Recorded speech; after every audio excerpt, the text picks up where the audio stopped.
సమస్య ఏంది అసలు? మా సమస్య ఇది మైనార్టీ గురుకుల స్కూల్ ప్లస్ కాలేజ్లో పనిచేస్తున్నాము. నేను సీనియర్ అసిస్టెంట్ కమ్ డిప్యూటీ వార్డెన్ని. వీళ్ళందరూ మా కుకింగ్ స్టాఫ్, సెక్యూరిటీ గార్డ్స్. మాకు 12 నెలల జీతం కావాలి సార్, అది మా ప్రధాన హక్కు. తర్వాత 12 నెలల శాలరీ కూడా మాకు అందట్లేదు. ఇప్పుడు ఎట్లా ఇస్తున్నాము అంటే 12 నెలలు సంవత్సరం పూర్తి ఇవ్వాలి, సంవత్సరం పూర్తిగా మాకు అందట్లేదు.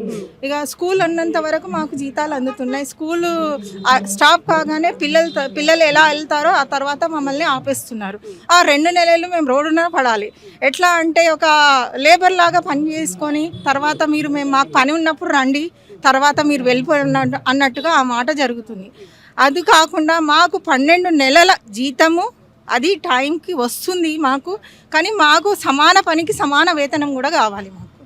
అంటే మేము పని మీకు చేసి పెడుతున్నాం, కానీ మాకు కూడా మేము ఆశించేది ఏమంటే పనికి తగ్గ వేతనం మాకు అందట్లేదు. పని భారం ఎక్కువ ఉంది. టెన్షన్. ఎన్ని గంటలు పని చేస్తుంటారు? ఎన్ని గంటలు మాకు షిఫ్టింగ్లో ఉంటుంది సార్. వార్డెన్స్కి 8-9 అవర్స్ ఉంటాయి, కానీ మొత్తం రెస్పాన్సిబిలిటీ, ఫుడ్ అంతా, సెక్యూరిటీ, పిల్లల సేఫ్టీ, సెక్యూరిటీ, ఫుడ్ బాధ్యత అంతా మా మీదనే ఉంటుంది.